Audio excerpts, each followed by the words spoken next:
We will measure our success not only by the battles we win, but also by the wars that we end, and perhaps most importantly, the wars we never get into.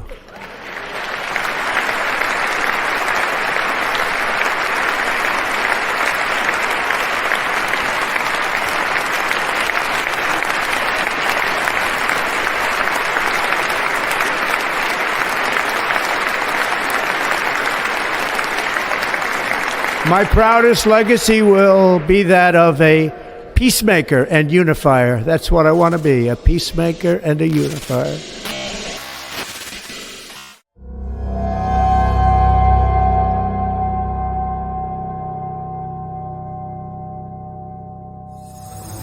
As John watches in awe, the Lamb Jesus Christ breaks the first seal of the Great Scroll, and with the sound of thunder, one of the four living creatures calls out, "Come and see." Suddenly, a figure on a white horse appears. The rider, holding a bow, is given a crown and rides forth, conquering and to conquer. This moment marks the beginning of a series of divine judgments that will unfold upon the earth.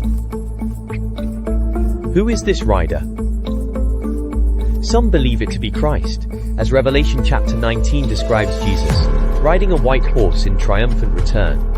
Yet key differences suggest otherwise.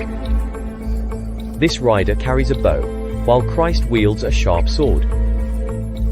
His crown is a Stephanos, a victor's wreath, not the royal diadems Christ wears. Many scholars see this as a deceptive conqueror, a false messiah who comes under the guise of peace, but ultimately ushers in chaos. More compellingly, this figure is part of the judgments initiated by Christ, not Christ himself. The absence of arrows in his bow suggests a conquest not through war, but through diplomacy, persuasion, and perhaps a false promise of unity. In a world teetering on the edge of chaos, one man claims to bring peace. But is this peace genuine, or is it the first sign of something far greater? Throughout history, powerful leaders have risen, promising peace.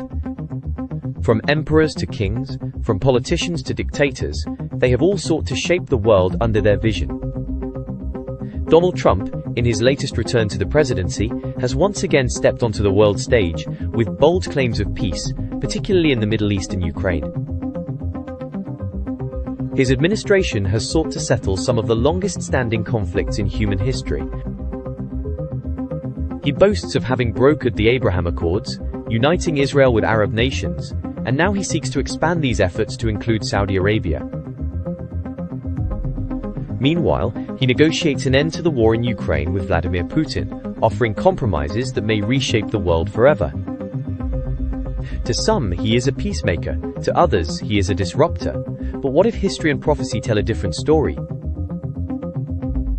One of the longest-standing conflicts in the world is that between Israel and Palestine.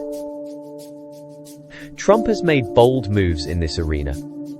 He was the first US president to formally recognize Jerusalem as Israel's capital.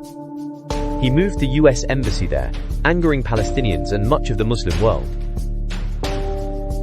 He then brokered the Abraham Accords, normalizing relations between Israel and the UAE, Bahrain and Morocco. Now in 2025, he is pushing for Saudi Arabia to join the deal, forging an unprecedented alliance between Israel and the Sunni Muslim world. Yet while this agreement promises prosperity, it leaves Palestine in the shadows. Gaza remains a war zone. The West Bank is still under occupation. Trump's peace plan offers economic incentives, but no sovereignty for Palestine. A true peace plan must satisfy both sides. Instead, this one deepens divides.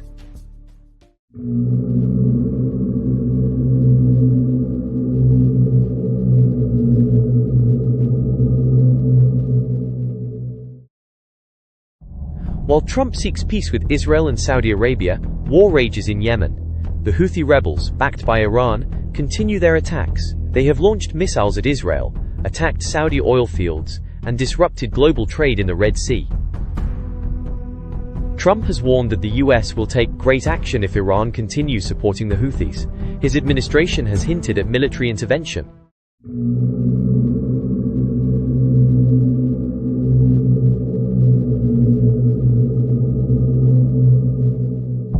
Trump has also taken center stage in the war between Russia and Ukraine. He has promised to broker peace, but his deal comes at a price. Under his plan, Ukraine may have to surrender Crimea and parts of the Donbas region. Russia would gain control over key territories, including the Zaporizhia nuclear plant. But is this peace, or is it submission? Could Trump's peace be the beginning of an era where great powers divide the world for their own benefit? Even his closest allies recognize that his peace is conditional, backed by threats of military force and economic pressure. The First Horseman rides a white horse, a symbol of power and authority. He wears a crown, which represents leadership, and carries a bow symbolizing conquest, without direct war. Trump's leadership style mirrors this image. He does not wield an army directly, but his influence conquers nations economically, politically, and diplomatically. His America First policies reshape the global balance of power. And what about the crown? Trump has built a brand around his own name, his persona elevated to almost king-like status among his supporters. Revelation warns of a deceiver one, who appears good, but ushers in something far darker. If Trump is the First Horseman, what follows? The second horseman follows, representing war. The third, famine. And the fourth, death.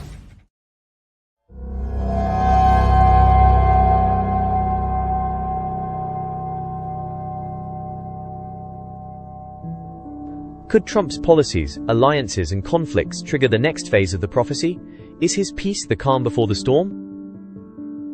The signs are there.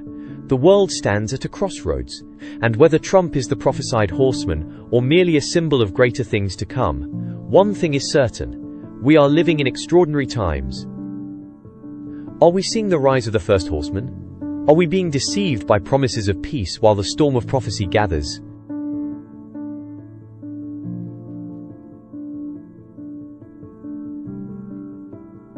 It is possible that Trump could be the First Horseman, and his actions somewhat align with prophetic warnings. He claims to be the Peacemaker, like the rider of the white horse. But even if he isn't, the question remains: are you ready?